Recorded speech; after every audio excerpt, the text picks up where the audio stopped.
Hello viewers, welcome back to your channel life style of నిష్ఠ. ఎలా ఉన్నారు? అంతా బాగున్నారా? ఈరోజు కార్తీక పురాణం 10వ అధ్యాయం. కార్తీక పురాణం చదివే వాళ్ళకి ఎంత పుణ్యమో వినే వాళ్ళకు కూడా అంతే పుణ్యమని మన పురాణాల్లో చెప్పబడింది.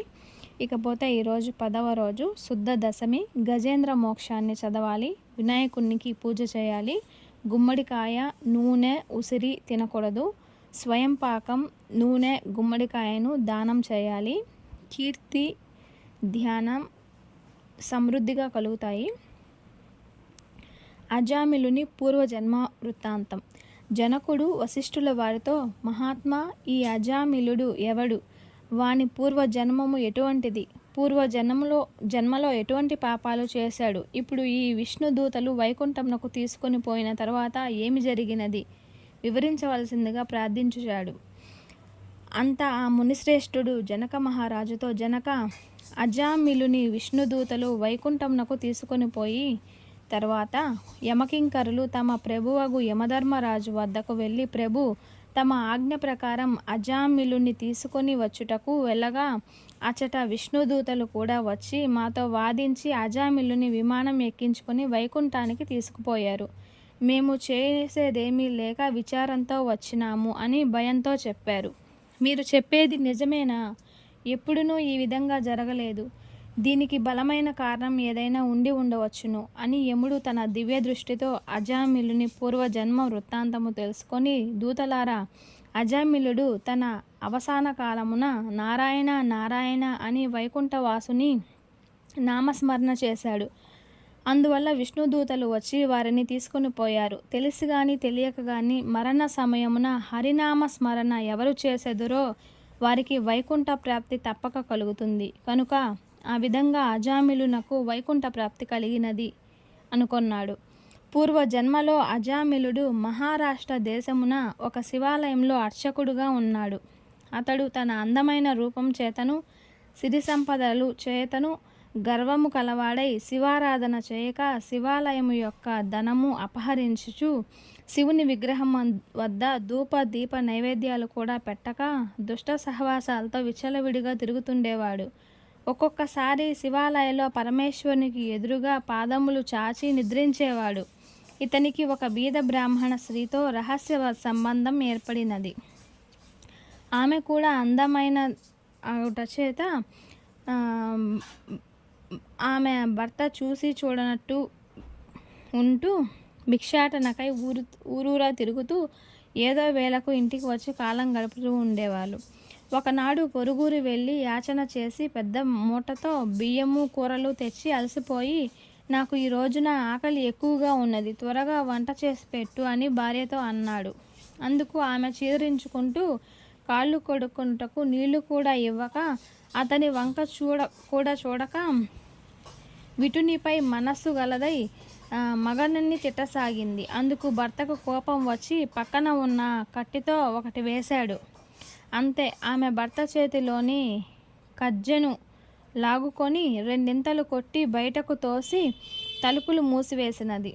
అతడు చేయునది లేక భార్యపై విసుగు చెంది ఇంకో గ్రామానికి వెళ్ళి యాచించి తెచ్చుకున్న దాంతో కడుపు నింపుకుంటూ కాలం గడుపుతున్నాడు.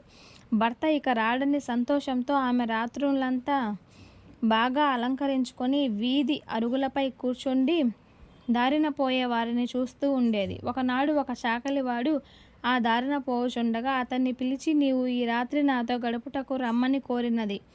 అంతా ఆ చాకలి ఆశ్చర్యంతో, తల్లి, నీవు బ్రాహ్మణ స్త్రీవి, నేను తక్కువ కులస్తుడును, మీరు ఈ విధంగా తక్కువ కోరుట మంచిది కాదు, నేను ఇలాంటి పాపులు పని చేయను అని బుద్ధి చెప్పి వెళ్ళిపోయాడు. ఆమె ఆ చాకలి వాణ్ణి వెర్రివాణిగా భావించి లోలోన నవ్వుకొని తర్వాత ఆ గ్రామ శివాలయ అర్చకుని వద్దకు వెళ్ళి తమ కామవాంఛ తీర్చమని కోరి ఆ రాత్రంతయు అతనితో గడిపినది.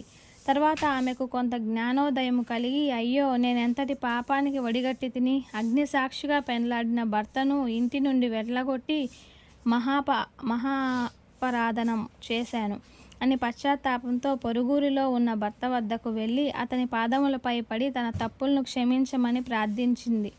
ఆ బ్రాహ్మణుడు తనపై జాలిపడి మరలా తన గ్రామంకు వచ్చి భార్యతో కలిసి ఉన్నాడు. కొంతకాలం నాకు శివార్చకునికి ఏదో వ్యాధి సోకి దినదినము క్షీణించి మరణించాడు.